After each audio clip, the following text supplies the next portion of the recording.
Good evening, good morning, and namaste to our friends who have joined us from across the globe to this very special two-day conference on a roadmap for Indo-Pacific regional cooperation in a post-COVID world. When we talk of Indo-Pacific cooperation, for it to be fruitful, I think it's important for India and US to be on the same page strategically, right? Prior to the COVID-19 outbreak, there have been several discussions on connectivity, security, trade, and non-proliferation that had taken place in the context of the Indo-Pacific region. However, it is important to recognize that the current changes, as we see in a post-pandemic world, and more so in terms of things that have taken place in the international arena in the recent past, requires us to ideate, rethink, and also suggest a roadmap for a successful development cooperation in the Indo-Pacific region. We have, over the next 2 days, stakeholders from across the sphere, academia, government, diplomats, think tanks, to come and think about this topic. Again, like I said earlier, ideate and recommend a roadmap for a successful Indo-Pacific regional cooperation. It was with this background that the Indian School of Business, in partnership with the US Consulate General in Hyderabad, is organizing this conference. I want to sort of again welcome all of you to this, and in particular welcome all my distinguished colleagues who are here on this virtual stage this afternoon. I first want to call Professor Madan Pilutla, who's the Dean of the Indian School of Business, to sort of share his remarks. Madan joined us as the 6th Dean of the Indian School of Business in July 2021, while his association with the ISB as the Dean is somewhat new, but he's no stranger to the school. He's been part of the founding faculty at the Indian School of Business, having taught here in the early years, and also as someone who's continued his association as the area leader of the organization behavior area. Madan comes to us from the London Business School. Madan, can I invite you to please offer your remarks? Thank you, Guru. A very good evening for those of you who've logged in from India and from further east, and a very good morning for those of you from the West and from the US. First, on behalf of the Indian School of Business, I welcome you all, the dignitaries and the participants to what I think is a very timely and a unique conference on Indo-Pacific cooperation. The conference has shaped up really well. Each of the sessions, I'm sure, will benefit all the participants and the thoughts of the distinguished panelists on each of these panels that range from security to sustainability to economics. It's going to provide us with perspectives that are going to be useful as we go forward. We at the ISB enjoy a very, very close relationship with the United States. We would like to start off by saying that the ISB is a product of two terrific schools, two terrific universities in the United States, Kellogg at Northwestern and Wharton at the University of Pennsylvania. So we have that connection. We also have a very strong connection with the US Consulate, with whom we work on several initiatives, including this particular platform. A mission for the ISB, and one of the reasons why it was set up originally in the late 1990s was when it was conceived, was there was a perceived need for a business school that participated in capacity building and in developing various institutions, mostly economic institutions in India. We do believe that this is not going to be possible without very strong cooperation with the US, but also without very strong cooperation with many international, with many kind of international connections. This conference, I believe, is likely to add immense value to the relationship that we would like to build with various kinds of partners, and also strengthen, hopefully, the diplomatic dialogue on development. We currently are witnessing many events on the global front that will have an impact on the Indo-Pacific, but also on the world in general. And I'm sure that there will be robust conversations in this conference that will reflect on these developments and strengthen some of these the diplomatic conversations that people are going to be having. As I pointed out, the India and the United States have a very strong partnership and are working on multiple fronts.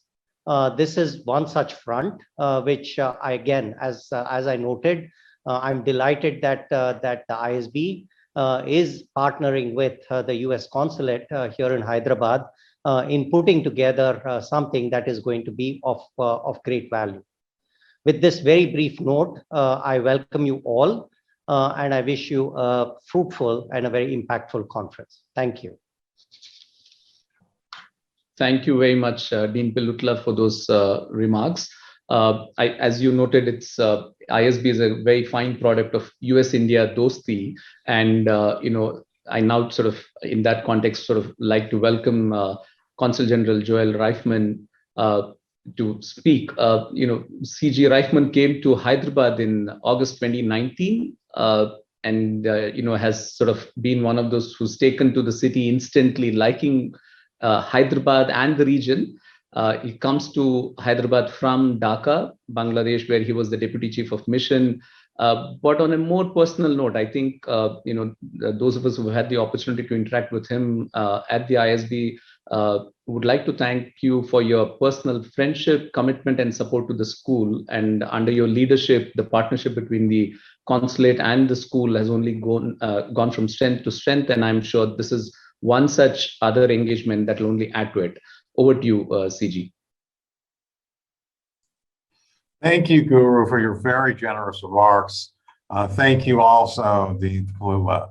I want to wish everyone a good evening, a good morning, and a welcome to this two-day conference on a critical topic, a roadmap for Indo-Pacific regional cooperation in a post-COVID-19 world order. My name is Joel Reifman, and I'm the U.S. Consul General in Hyderabad. I represent the United States in the Indian states of Telangana, Andhra Pradesh, and Odisha. At the outset, I would like to thank our partner, the Indian School of Business, for organizing this gathering. In addition to those joining us from here in India, we have participants from various parts of the world, including Southeast Asia and the United States. I look forward to meeting you all in person, but as we are not quite yet in a post-COVID-19 world order, I'm pleased to use virtual tools to share our views. The United States is part of the Indo-Pacific region and therefore has long recognized it as vital to our collective security and prosperity.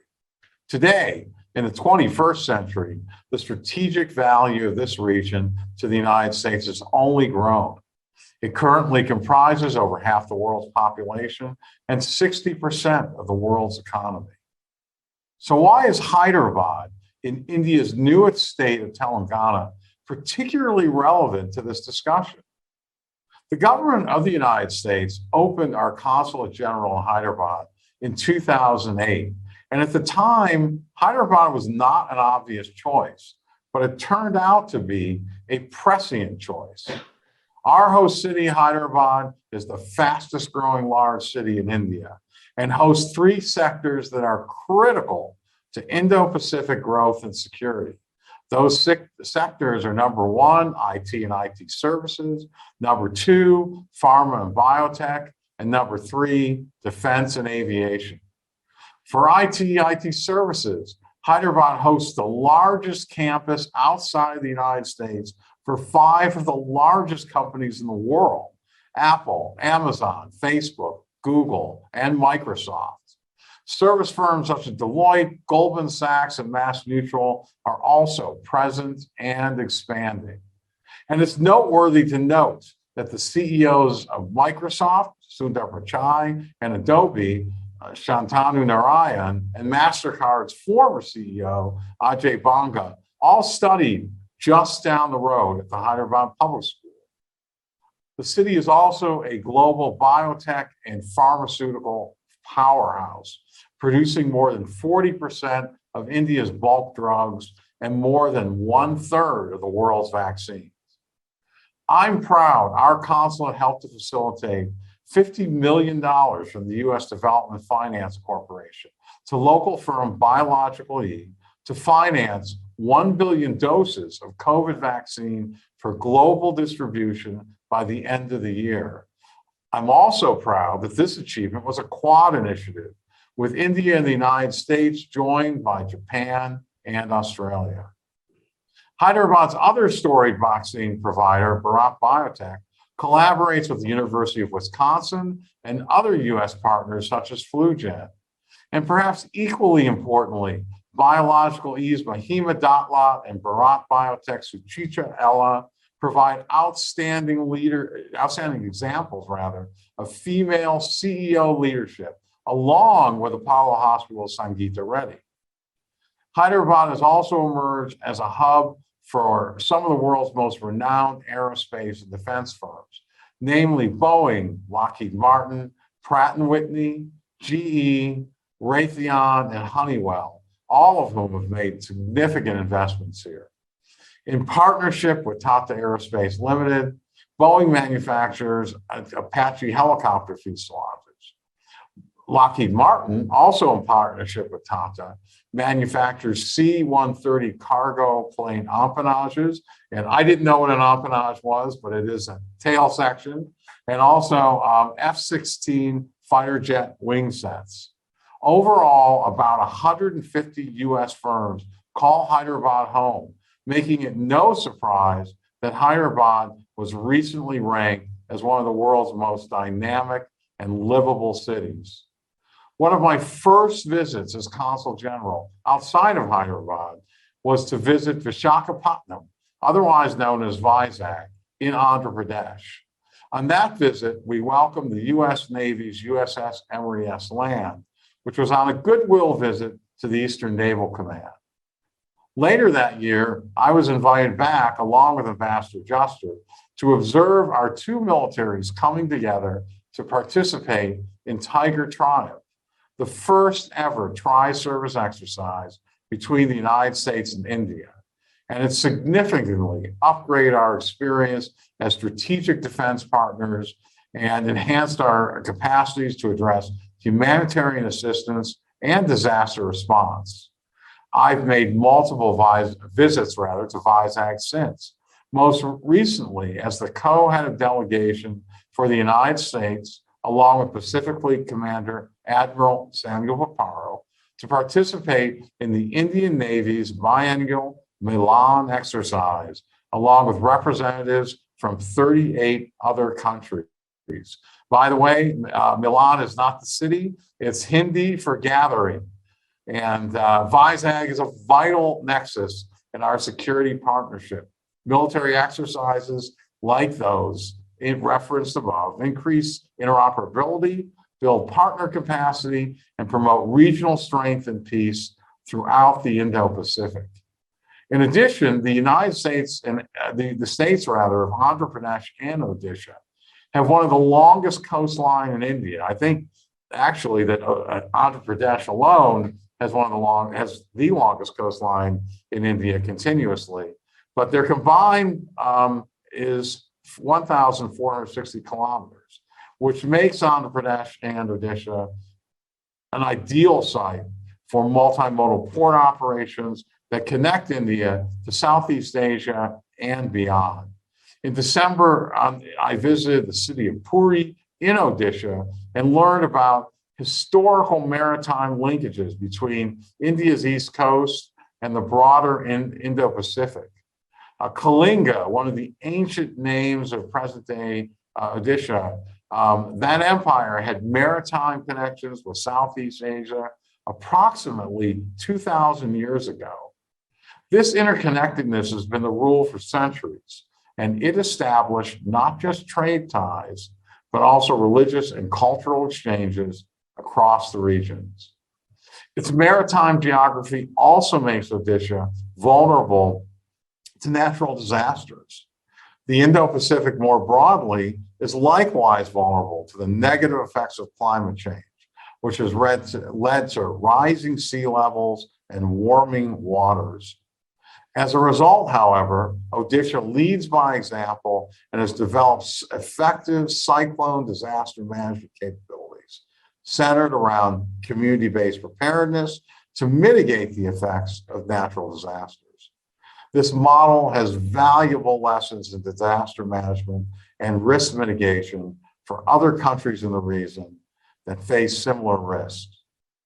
This conference reaffirms the importance our government places on engagement around the themes inherent in our collective challenges in the Indo-Pacific. And it should also highlight the importance of engagement with subnational governments like those of Indian states in our foreign policy discourse. In India, state governments today are positioned to lead the charge in many policy areas delegated to them by the Indian Constitution, including many policy areas on the concurrent list, such as electric power, education, and also forest management. Finally, I would be remiss if I did not at least touch on the subject of Russia's premeditated, unprovoked, and unjustified attack on Ukraine.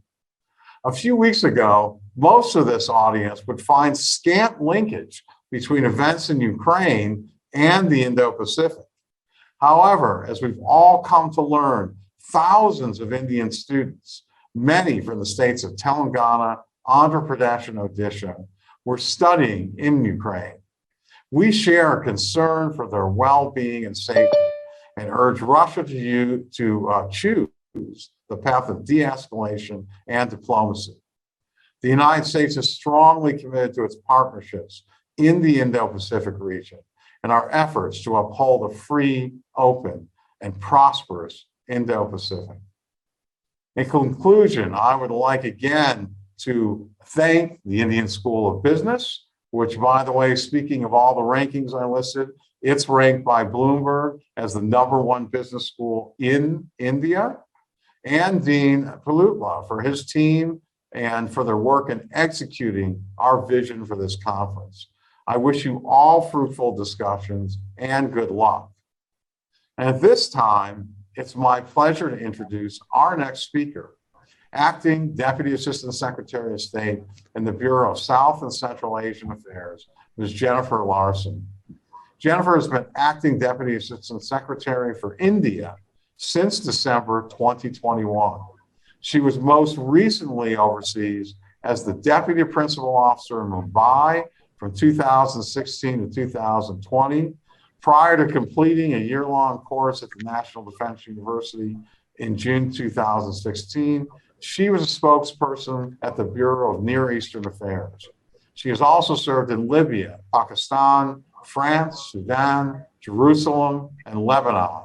And before joining the Foreign Service, Jennifer worked for one of my favorite institutions. She worked at the National Public Radio's San Francisco affiliate as a producer. Jennifer, we thank you for joining us today and look forward to your remarks. Thank you. Good morning. It is, or actually, sorry, good evening. Good morning here from Washington. It is fantastic to join you from Washington as we all launch this conference together. And I want to thank my colleagues at the U.S. Mission to India, and of course, especially at the Consulate General in Hyderabad, and to Joel and the team for inviting me today.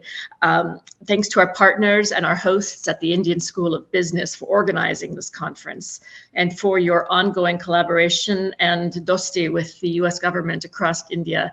As Joel mentioned, I was most recently 4 years in Mumbai on the western parts of the country of India, and have some of the best years of my life spent there. And I have been engaged with India since I've left, and I am looking forward to continuing to be engaged with India as I come to take over from Joel when Joel leaves Hyderabad later on this summer as the Consul General. So nice to meet you all virtually, and hopefully in our post or as we go through COVID's pandemic world in person soon. And Dean Medad Bulutla, thank you again for putting together this inaugural session. I know that you have a number of speakers from across the world, but also within India and within our mission as well, who are going to be joining you for the next couple of days. I understand that this event has been in the works for quite some time, but it really couldn't be happening at a better time. It was just about a month ago that President Biden announced our Indo-Pacific strategy that was released when our Secretary of State, Antony Blinken, was actually in the Indo-Pacific region for what was first the a Quad ministerial in Australia, and then he went on to Fiji, and then on to the Indo-PACOM in Hawaii, and announced the strategy, which had been quite some time in the making, and really reflects a whole of government idea and approach to what the United States imagines itself and what it imagines the Indo-Pacific region to be in concert with each other. It's a strategic and coherent vision, I think, for the Indo-Pacific. It's fundamentally, it's an affirmation of our values, and values that I think are certainly shared across a number of the pillars and countries, and of which India is a major one in the strategy. It lays out our government's vision, at least, for a free and open Indo-Pacific that is connected, that is prosperous, that is secure, and that is resilient.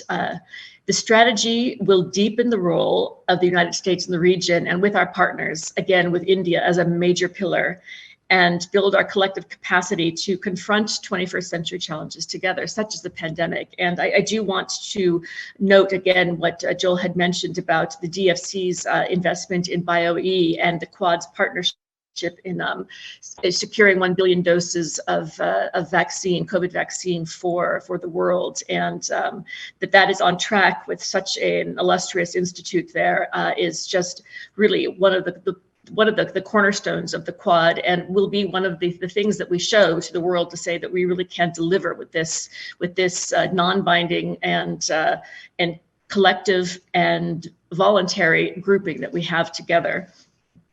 The first core objective is free and open. And when we say that, we want a free and open Indo-Pacific, and the United States is also at its core an Indo-Pacific nation. We want that people should be free in their daily lives to live in open societies. We mean that individual countries should be able to choose their own paths and their own partners. And we mean that collective problems should be dealt with openly, rules agreed to transparently and applied fairly, and goods and ideas and people should flow freely across land and cyberspace and the open seas. And I do also note what Joel had mentioned about the Tiger Triumph and the Milan exercises, which have been taking place now regularly, as just terrific examples of this type of partnership, both physically as well as in collectively defending and strengthening our own institutions and countries. Second, we want to talk about or increase the interconnectivity of the Indo-Pacific. And with our partners, we are assembling the broadest, most effective coalition to tackle global challenges and to work towards this shared goal. Secretary Blinken promised he would find a way to knit our allies together. And with our partners, and we've been doing so by reinvigorating the quadrilateral security dialogue. I am also referring to as the Quad. Third, we aim for broad-based inclusive prosperity for the United States. This means increasing U.S. investments at home and abroad, unlocking the potential of the private sector and helping to deliver high-quality infrastructure. We are focused on economically empowering the middle class by facilitating trade and strengthening supply chains, and directing heightened attention to labor and environmental standards and clean energy, all of which India is a proven leader. With India as our partner and a co-host, we convened more than 2,300 business and government leaders across the region for the Indo-Pacific Business Forum last year. It was just last fall, actually, where we announced nearly $7 billion in new private sector projects. And personally, I'm working right now here in Washington with my colleagues to ensure that we are co-hosts again with India for the Indo-Pacific Business Forum this year, again, hopefully to be more in person or a hybrid event as much as possible. Fourth, we are cognizant of our shared security challenges. As threats to security continue to evolve, we have focused our strategy on integrated deterrence. It's about reinforcing our strengths so that we can keep the peace, as well as we've done in the region for decades, and with peace and stability through a rules-based order in the Indo-Pacific and, of course, beyond. And fifth, we aim to help the region become more resilient, whether in the face of the next pandemic or in dealing with the effects of climate change. People across the Indo-Pacific are already feeling the catastrophic impact of climate change. 70% of the world's natural disasters strike in this region, and over 90 million people in the region were affected by climate-related disasters in 2019. And we are leading efforts to bring the international community together to try to resolve bottlenecks and build greater resiliency against future shocks. I would like to, in conclusion, congratulate you all for convening this important conference on the Indo-Pacific and coming together to share your experience and your views of how we can all work together for prosperity and security of this extremely important region. And I look forward to being able to listen in and share in some of the panels over the next couple of days. And thank you again to our hosts from the Indian School of Business and for the Consulate General in Hyderabad. So with that, I thank you again. Thank you so much, Jennifer. And, on behalf of all of us here, may I sort of take this opportunity to welcome you in advance to Hyderabad as you make your way back to India and to Hyderabad. And we look forward to sort of hosting you and meeting you in person. Thank you. I now invite G.V. Prasad, co-chairman and managing director of Dr. Reddy's Laboratories, the $2.3 billion India-based multinational pharma company. And he's also a member of the executive board of the Indian School of Business, an ardent supporter of the school, and we're grateful to you, Prasad Garu, for that support and your sort of guidance. In his current role, he's looking at sort of long-term value and long-term orientation and values of the organization, but also sort of looking at innovations in science, technology in the space in general. On a sort of more personal note, I think some of us are fortunate to look at some of the most beautiful photographs of birds that he manages to capture. It's almost as if when he has his camera out, it appears that the birds come there right in front of his shutter and sort of ready to pose. With those few words, over to you, Mr. Prasad. Thank you very much, Guru. Thank you for inviting me to address this very august conference.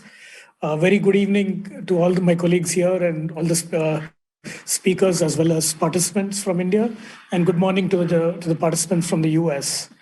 I'm very privileged to be a part of the ISB organization as a board member.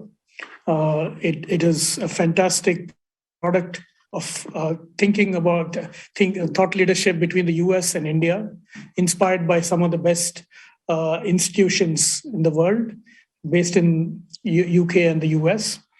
And I also, being part of a pharmaceutical company from Hyderabad with interests around the world, it's a matter of great interest for me to understand the geopolitical collaboration, and various trade agreements. As Dr. Reddy's, we have interests in the US. Our largest market in the world is the US for us. And we also have interests in the Asia-Pacific region, as well as in Europe and South America. And we've seen, that the recent few weeks, we have seen the ongoing geopolitical tension has had a massive impact on trade as well as various aspects of global economies. And it makes us all the more urgent to cooperate, collaborate, and work together in a collective way to shape this regional cooperation.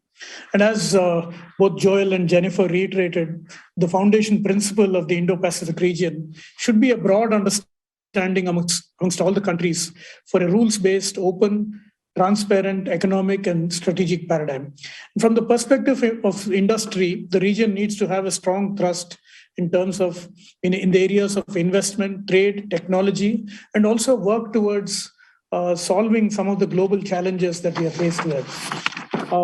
As a pharmaceutical company, we've worked closely with companies from all across the world, with innovators from the US, such as Gilead, Merck, and Pfizer, to make their products more accessible and affordable to many developing nations in the world. We also worked with a Japanese company, Fujifilm, to bring their anti-COVID medicine to many parts of the world. So the pharmaceutical industry is already is an example of global collaboration between companies in the first world, second world, as well as in the developing markets.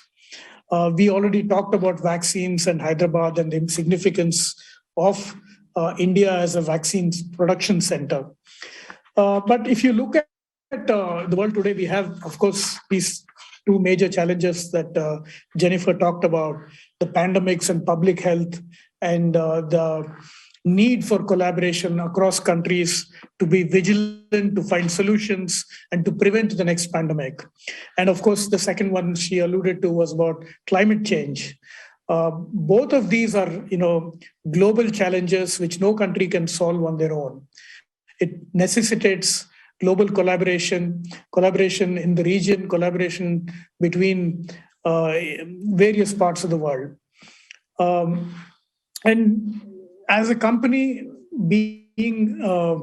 as a company, we also understand the importance of environment, social impact, and governance, ESG, which has become a big theme for all companies in the world today, driven by investors, stakeholders, public, and all of them putting positive pressure on companies like us to take the lead in ESG. And while each company can do its best to tackle these two major issues and also the decarbonizing efforts that are going on, we do require all of the world to work together, and global cooperation and unified action is certainly required. And I think conferences like this will bring greater understanding of how nations can collaborate and make the planet more sustainable. With the conference, of course, is more about regional collaboration, but I also would like us all to think about it globally and see what we can do to make the planet a better place for all of us. Thank you, and I'll hand this back to Guru. Thank you very much, Prasad. And with those, with all of you sort of offering your remarks, I think we come to the end of the inaugural sort of session.